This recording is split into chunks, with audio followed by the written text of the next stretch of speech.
The first signs of trouble came through a series of encrypted burst transmissions that ripped through the quantum communication network like electromagnetic lightning. Captain Area Chen sat in the observation deck of the orbital monitoring station, her augmented eyes processing data streams faster than any standard human interface could manage. The Hawking colony sat at the edge of human-controlled space, a mining settlement nestled within the resource-rich asteroid fields of the Proxima Centauri system. It was supposed to be a beacon of human expansion, proof that humanity could transform the most inhospitable environments into thriving outposts of civilization. Now, it was becoming a graveyard. Area's younger brother, Michael, had been there just 3 months ago. A geological engineer with dreams larger than the asteroids he studied, he'd been part of the colony's expansion team. Their last conversation echoed in her mind. His excitement about a new mineral discovery, his hopes of revolutionizing deep space mining techniques. The Zorn attack was methodical, surgical, each strike calculated to cause maximum destruction with minimum resistance. Their massive warships, biomechanical monstrosities that looked more like living organisms than machines, emerged from quantum slipstreams with terrifying precision. Energy weapons that could crack planetary crusts transformed entire settlement sectors into radioactive slag in moments. Transmission incoming, the station's AI announced, its voice deliberately modulated to remain calm. Priority Alpha 1. Direct quantum encryption. Area's hand hovered over the communication interface. The encryption pattern was familiar. It was Michael's personal emergency override, something he'd developed during their years together at the Interstellar Communication Academy. The holographic display flickered to life.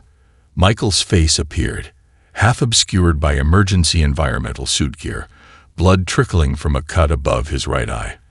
Behind him, the colony's emergency bulkheads were failing, atmosphere venting into the cold vacuum of space. Area, he gasped. They came out of nowhere. The quantum shields failed. All primary and secondary defense systems compromised. A massive explosion rocked whatever remained of his position. Prometheus Protocol. Remember what Dad always said. We are not victims. We are humanity. The transmission cut off. Across Earth and its colonies, similar scenes were unfolding. The Zorn Collective had made a critical miscalculation. They believed humanity was fractured, competitive, unable to unite. They thought human colonies were isolated outposts, easy prey for a technologically superior force. They were wrong. Within 3 minutes of the first attack, something unprecedented began to happen. Every human settlement, from the massive arcologies of Earth to the smallest research outpost on Europa, began to transform. It wasn't a military mobilization. It was a species-wide immune response. Research facilities became war rooms. Agricultural complexes converted to weapon production lines. Universities emptied as scientists and engineers were recalled to strategic development centers. The entire human infrastructure began to move with a synchronized precision that would have terrified any outside observer. The Prometheus Protocol was more than a military strategy. It was humanity's collective nervous system preparing for war. In the United Earth Command Center beneath the Eurasian megalopolis, General Marcus Kimura reviewed the initial attack data. His cybernetic eye, a replacement from previous conflicts, analyzed spatial and temporal data streams that would have overwhelmed a standard human brain. Calculate potential response vectors. He commanded the room's central AI. Thousands of holographic displays flickered to life, each representing potential strategic scenarios. But this wasn't about defense. This was about total, overwhelming retaliation. Casualties? Kimura asked, his voice controlled but carrying an undercurrent of barely contained rage. Preliminary estimates indicate 517,232 human lives lost in the initial Zorn strike. The AI responded. Hawking colony, 93% destruction.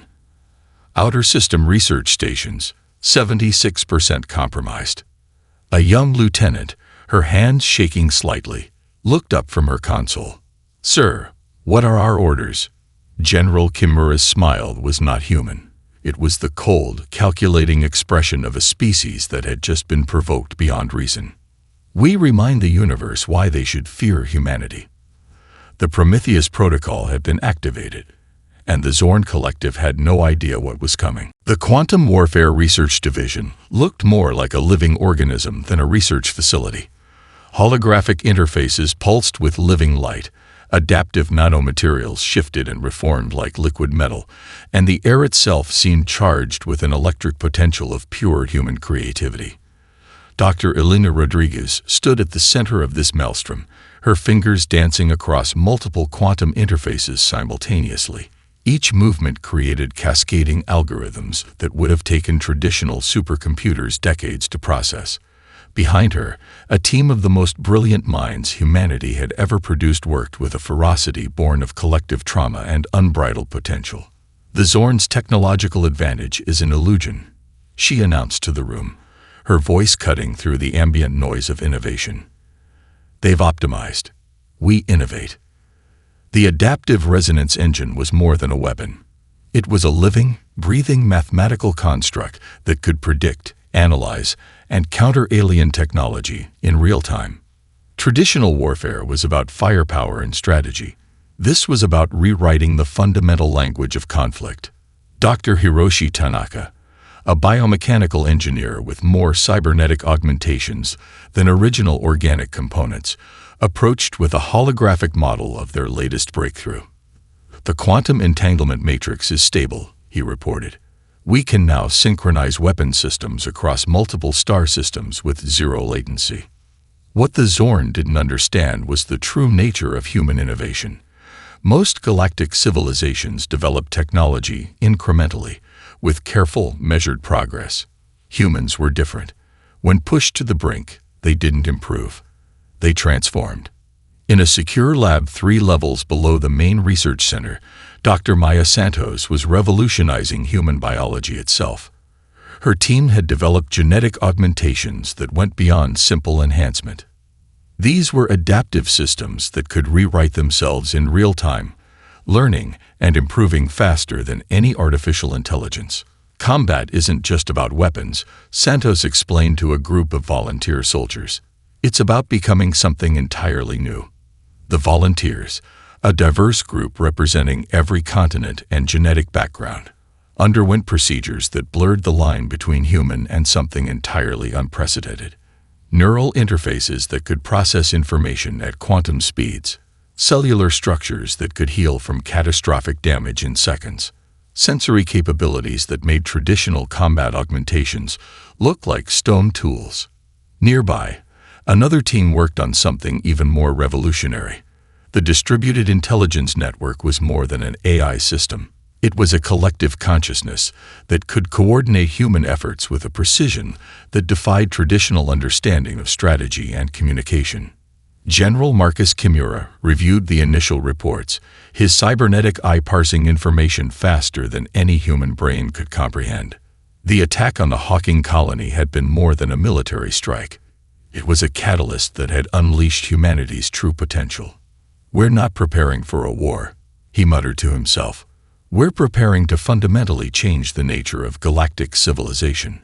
Production facilities across Earth, Mars, and Luna were already transforming. Automated factories that had once produced consumer goods now churned out weapon systems that defied conventional understanding. Entire cities had become production lines, with every resource optimized for a single purpose. Dr. Rodriguez approached a massive holographic display showing the initial specs of the adaptive resonance engine. Each line of code was a weapon. Each algorithm a strategic revolution. "The Zorn think they understand warfare," she told her team. "They've never encountered a species that can rewrite the rules of conflict in real time." A young engineer looked up from her console. "How fast can we produce these systems?" Rodriguez's smile was something between a scientific calculation and a predatory instinct. "Faster than they can imagine." The room fell silent for a moment. The weight of what they were creating hung in the air, a technological marvel that was more than a weapon. It was humanity's response to an existential threat, a declaration that they would not just survive, but fundamentally transform the very nature of conflict. Outside the research facility, the first prototypes of the adaptive resonance engine began to take shape. They didn't look like traditional weapons. They looked like something alive, something that could think, something that could adapt. The universe was about to learn a fundamental truth about humanity. When pushed to the brink, they didn't just fight back. They evolved. Major Marcus Okoro stood before a holographic map of the Zorn communication networks, his fingers tracing quantum encryption patterns that looked like intricate neural pathways. Around him, the Psychological Warfare Division of United Earth's Strategic Command hummed with an energy that was part scientific precision, part artistic chaos. The Zorn believe in rigid hierarchies, he explained to his team. They see information as a linear construct. We're going to turn their own communication systems into a weapon of total psychological disintegration. The team was a mosaic of human potential. Dr. Aisha Nyong'o, a cultural xenopsychologist with 3 doctoral degrees, stood next to Lai Wei, a quantum communication specialist whose neural implants allowed him to process information at speeds that would have driven a standard brain to breakdown. Beside them, Rajiv Mehta, a former AI ethicist turned psychological warfare strategist, was already loading the first wave of quantum encrypted viral narratives. Their weapon wasn't a traditional military tool. It was information itself, weaponized, adaptive, and more dangerous than any physical weapon humanity had ever created. The first wave of attacks would be subtle. Quantum encrypted communication viruses would slip through the Zorn's communication networks like liquid thought. These weren't simple disinformation campaigns. They were carefully constructed narrative infections designed to exploit the deepest psychological vulnerabilities of the Zorn collective. Look here, Dr. Nyong'o pointed to a complex holographic model of Zorn cultural memory. Their entire civilization is built on a hierarchical trauma response. They view conflict as a vertical power structure. We're going to turn that against them. Lai Wei's fingers danced across multiple quantum interfaces. Each movement created communication vectors that would have been impossible with traditional encryption. Viral narratives loading, he announced. Primary and secondary psychological breakdown algorithms are online. The first transmission went out. It wasn't an attack. It was a psychological surgical strike. Zorn communication networks began receiving transmissions that defied their understanding of information transfer. Historical records seemed to subtly shift. Archival images revealed forgotten atrocities committed by their own leadership. Encrypted messages appeared that seemed to come from their most trusted internal sources, each one slightly destabilizing their understanding of their own civilization's narrative. In the Zorn Central Communication Hub, senior information managers began to experience something unprecedented: doubt. The human psychological warfare team had studied the Zorn for decades. They understood something fundamental that the Zorn had never comprehended about themselves. Information is not just a tool of communication. It's a living weapon that can reshape reality. Major Okoro watched the first wave of psychological disruption with a clinical detachment that masked a deeper, more primal satisfaction. We're not just attacking their communication systems, he told Dr. Nyong'o. We're dismantling their entire conceptual understanding of conflict. Each transmission was a carefully constructed psychological trap. Some messages played on the Zorn's cultural fears of internal betrayal. Others subtly rewrote historical narratives, introducing quantum encrypted doubt into their most fundamental belief systems. The human team was conducting warfare at a level that transcended traditional military strategy. Their entire civilization is a complex information system, Rajiv Mehta observed, watching the first wave of psychological disruption spread. And we've just introduced a virus that will completely destabilize their internal logic. The truly terrifying aspect of the human approach was its adaptability. Traditional warfare was about physical destruction. This was about systematic, surgical psychological dismantling. Each transmission would adapt in real time, learning from the Zorn's responses and becoming more effective with each interaction. By the time the Zorn realized what was happening, Their communication networks would be so thoroughly compromised that they would trust nothing. Not their leaders, not their historical records, not even their own memories. Major Okoro allowed himself a slight smile. Where the Zorn saw patterns, humans saw opportunities for beautiful, controlled chaos. Psychological breakdown protocols at 37% efficiency, Lai Wei reported. Estimated complete network destabilization in approximately 72 hours. The first battle would be won before the Zorn even realized a war had begun, and it would be fought entirely in the realm of information. Humanity's most powerful weapon. The CSS Defiance moved through space like a living nightmare, its hull a perfect fusion of modified colony ship technology and weapon systems that defied conventional understanding. Commander Elena Vasquez stood on the bridge, her command team a mosaic of humanity that represented a species united by a single purpose. Quantum slipstream stabilization at 98%. Lieutenant Ekura Tanaka reported, his hands dancing across holographic interfaces that seemed to breathe with living light. Stealth systems are operating at maximum efficiency. What the Zorn didn't understand was that this wasn't just a military vessel. It was a statement. Every component had been reimagined, every system pushed beyond its original design. The Defiance was proof that human innovation knew no boundaries. The ship had begun its life as a colony transport, a vessel designed to carry hope to the distant stars. Now it carried something else entirely. Vengeance. Adaptation. A message that would reshape galactic understanding of warfare. Target acquisition in 3 minutes, announced Maria Rodriguez, the ship's quantum navigation specialist. Her neural implants allowed her to process spatial calculations that would have overwhelmed standard navigation systems. Zorn Defense Grid shows multiple redundancy layers. They still believe in linear defensive strategies. Commander Vasquez allowed herself a slight smile. Linear strategies were about to become obsolete. The initial attack would be a surgical strike that went far beyond traditional military thinking. Each weapon system on the Defiance was an adaptive algorithm, capable of real-time modification based on instantaneous battlefield analysis. The ship itself was more of a living organism than a traditional weapon platform. Psychological warfare transmission synchronized. Lieutenant Tanaka confirmed. First wave of quantum encrypted disruption protocols are online. Before the first physical weapon would fire, the Defiance had already begun its assault. Quantum communication viruses slipped through Zorn defense networks like liquid thought, introducing cascading doubt and confusion into their command structures. The first physical manifestation of the attack was almost anticlimactic, a series of precisely targeted energy projections that seemed to emerge from multiple locations simultaneously. The Zorn defense systems, already compromised by the psychological warfare campaign, struggled to respond. Multiple Zorn defensive platforms neutralized, Rodriguez reported. Her voice carried a clinical precision that masked the human emotion underneath.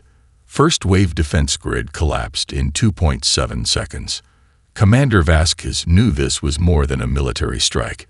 It was a demonstration. A message written in the language of total technological superiority. Prepare secondary wave, she commanded. Full spectrum adaptive response. The ship's weapon systems were unlike anything in galactic military history.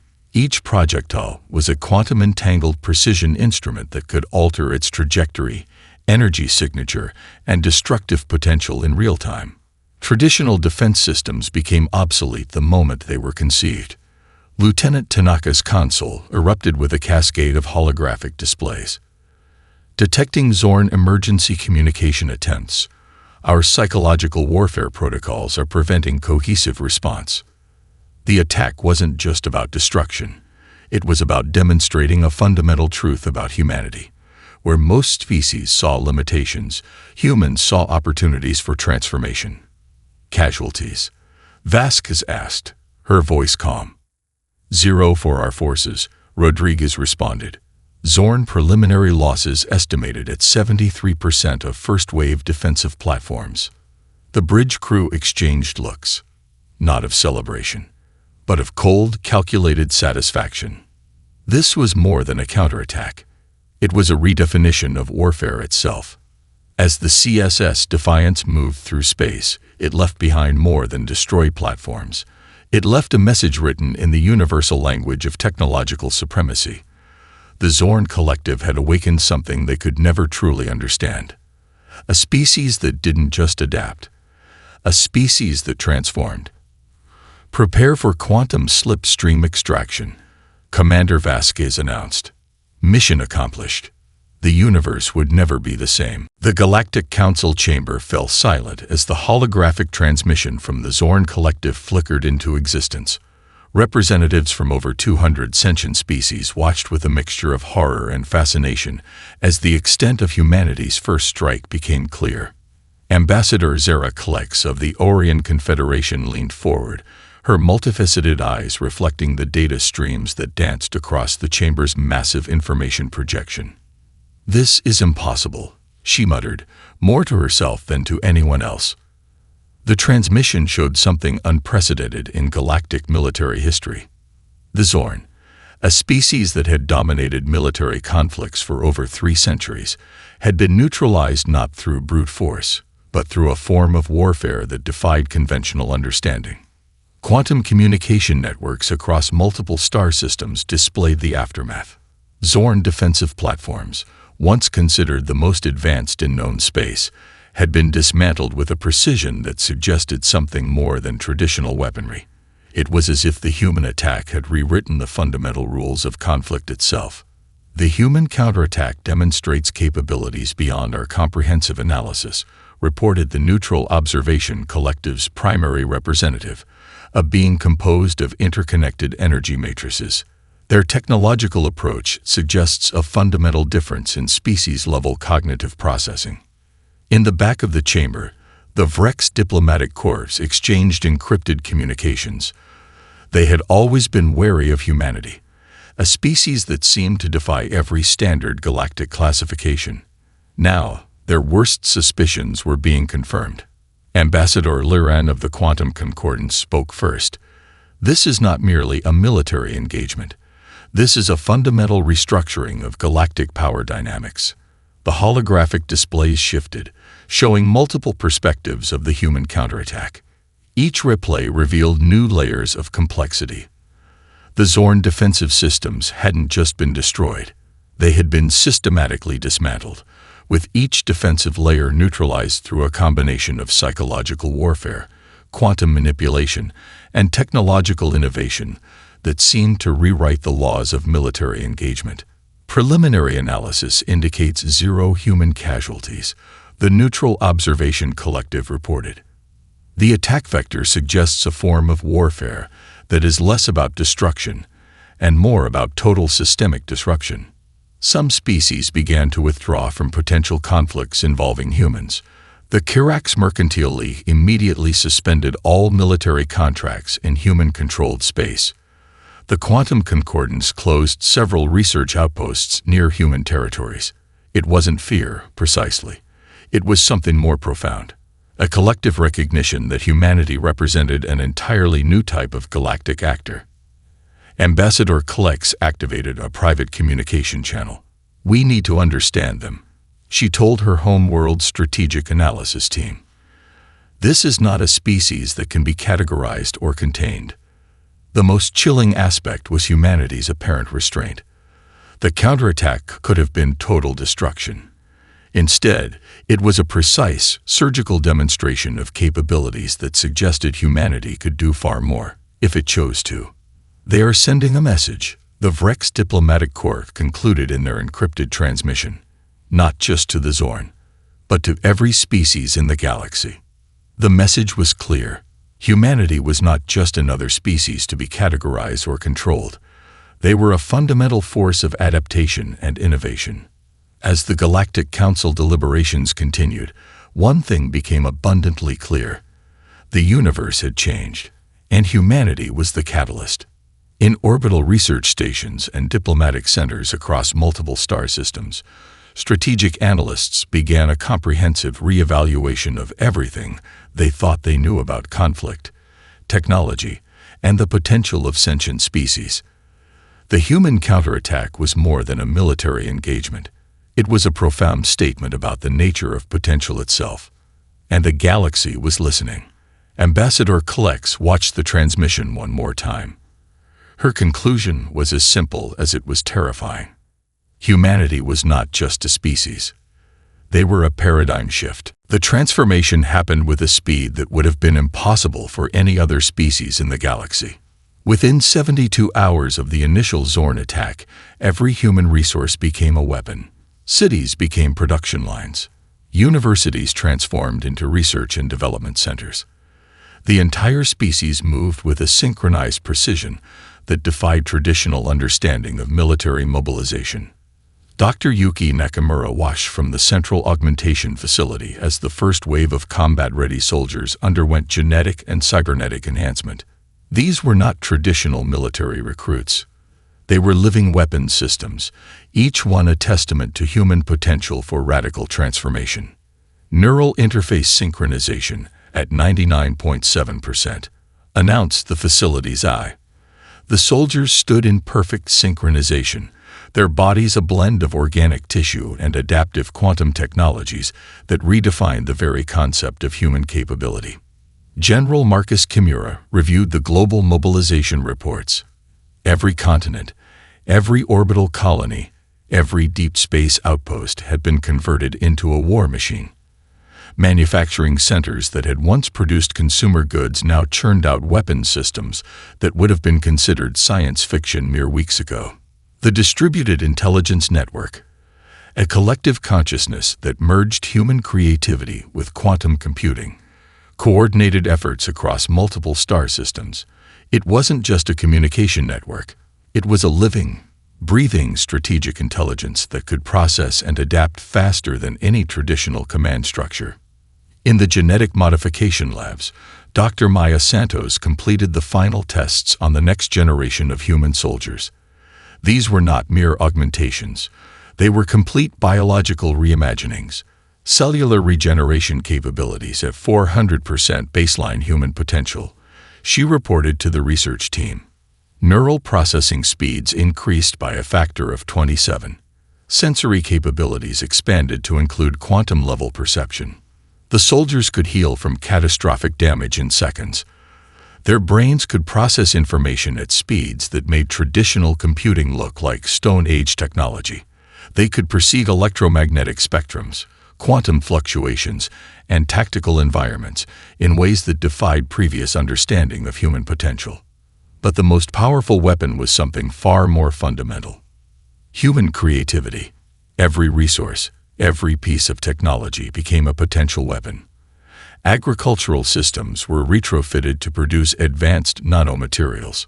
Communication networks became quantum warfare platforms. Even the most mundane human activities were transformed into strategic capabilities. Total global military conversion complete, the Distributed Intelligence Network announced. Estimated full combat readiness in 14 hours. The Zorn had made a critical miscalculation. They had attacked humanity believing it to be a collection of isolated colonies. Instead, they had unified a species. Orbital defense platforms that had once been passive monitoring stations became active weapon systems. Quantum communication networks transformed into battlefield coordination platforms. Even civilian transportation systems were retrofitted to become rapid deployment mechanisms. General Kimura reviewed the final mobilization reports. The numbers were almost incomprehensible. In less than a week, humanity had produced more advanced weapon systems than most galactic civilizations could generate in decades. "We're not just preparing for war," he told his command team. "We're redefining the entire concept of conflict." The genetic-enhanced soldiers in the Central Augmentation Facility stood as living proof of this transformation. Each one was a weapon system. Each one was an individual. Each one represented the fundamental human capacity to adapt, to transform, to become something entirely new. Dr. Nakamura watched the soldiers with a mixture of scientific fascination and something deeper: pride. This was more than military enhancement. This was the next stage of human evolution. "Prepare for total deployment," General Kimura commanded. The universe was about to learn a fundamental truth about humanity. When pushed to the brink, they didn't just fight back. They transformed everything. The Zorn Collective had started a war. Humanity was going to finish it. The Orion Nebula became a canvas of destruction, a testament to the absolute culmination of human potential for warfare. 50,000 Zorn warships hung in space like a metallic constellation, their biomechanical hulls pulsing with technologies that had dominated galactic conflicts for centuries. They represented the entire military might of a civilization that had never known true defeat. Their commanders believed this would be a simple extermination. They were wrong. 500 human vessels emerged from quantum slipstreams, each ship a living weapon that defied every conventional understanding of space combat. The CSS Defiance led the formation. Commander Elena Vasquez's neural interfaces connected to the distributed intelligence network with a precision that made human and machine indistinguishable. "Tactical assessment," she commanded, her voice calm despite the magnitude of the coming conflict. Lieutenant Akira Tanaka's response was instantaneous. Zorn Fleet, 50,412 active combat vessels. Defensive capabilities currently at 92% projected efficiency. Our fleet, 500 vessels, adaptive quantum resonance technology at full capacity. The numbers meant nothing. Humanity had long ago learned that warfare was never about quantity. It was about transformation. The first wave of attack wasn't a traditional military strike. It was a quantum-encrypted cascade of psychological disruption that hit the Zorn communication networks milliseconds before the first physical weapon would fire. Their command structures began to fragment, doubt and confusion spreading faster than any physical weapon could travel. "Psychological warfare protocols at maximum efficiency," reported Maria Rodriguez, her neural implants processing multiple streams of information simultaneously. Zorn Fleet communication networks experiencing total systemic collapse. The human vessels moved with a fluidity that seemed to defy the laws of physics. Each ship was more than a weapon platform. It was a living, adaptive intelligence that could modify its entire structural configuration in microseconds. Weapon systems that would have taken traditional militaries decades to develop emerged and transformed in real time. Commander Vasquez watched the initial engagement with a clinical precision that masked the deeper emotional current. This wasn't just a battle. This was humanity's statement to the universe. "Full-spectrum adaptive response," she commanded. The first physical attacks were almost anticlimactic. Quantum-entangled projectiles that could alter their trajectory, energy signature, and destructive potential in real time struck the Zorn fleet. Traditional defense systems became obsolete the moment they were conceived. Zorn defensive platforms neutralized in 2.3 seconds. Tanaka reported. The number was more than a statistic. It was a fundamental reimagining of warfare itself. The genetic-enhanced soldiers aboard the human vessels were more than traditional combatants. Their neural interfaces allowed them to process battlefield information at speeds that made traditional tactical thinking look like primitive guesswork. They could perceive quantum fluctuations, predict enemy movements before they happened, and adapt faster than any traditional combat system could comprehend. "Casualties?" Vasquez asked, her voice unchanged. "0 for our forces," Rodriguez responded. "Zorn preliminary losses. 87% of first-wave defensive platforms." The battle wasn't a contest. It was a demonstration. Entire Zorn fleet sections began to simply disappear. Not destroyed, not defeated. Simply removed from existence by weapon systems that operated on principles their civilization couldn't comprehend. 3 hours into the conflict, the outcome was never in doubt. Commander Vasquez's final transmission to the Zorn fleet was chillingly simple. "You started this. We're finishing it." When the quantum dust settled, the Zorn collective had been reduced to scattered refugee ships. An entire civilization's military might have been systematically, surgically dismantled. The universe watched in stunned silence. Humanity had done more than win a war. They had redefined the very concept of conflict. The refugee ships of the Zorn Collective drifted in the cold expanse of space, a stark reminder of a civilization brought to its knees. But this was not a moment of triumph. It was an opportunity for something far more complex. Dr. Elena Rodriguez stood on the observation deck of the United Earth diplomatic vessel Horizon, her eyes scanning the scattered remnants of the once mighty Zorn fleet. Around her, a team of diplomats, scientists, and cultural specialists prepared for the most unprecedented moment in galactic history. "We're not here to punish," she told her team. "We're here to transform." The human approach was unlike anything the Zorn, or any other galactic civilization, had ever encountered. Total military victory was not the end goal. This was about fundamental reconstruction. Ambassador Marcus Kimura reviewed the initial reconstruction protocols. These were not traditional peace terms.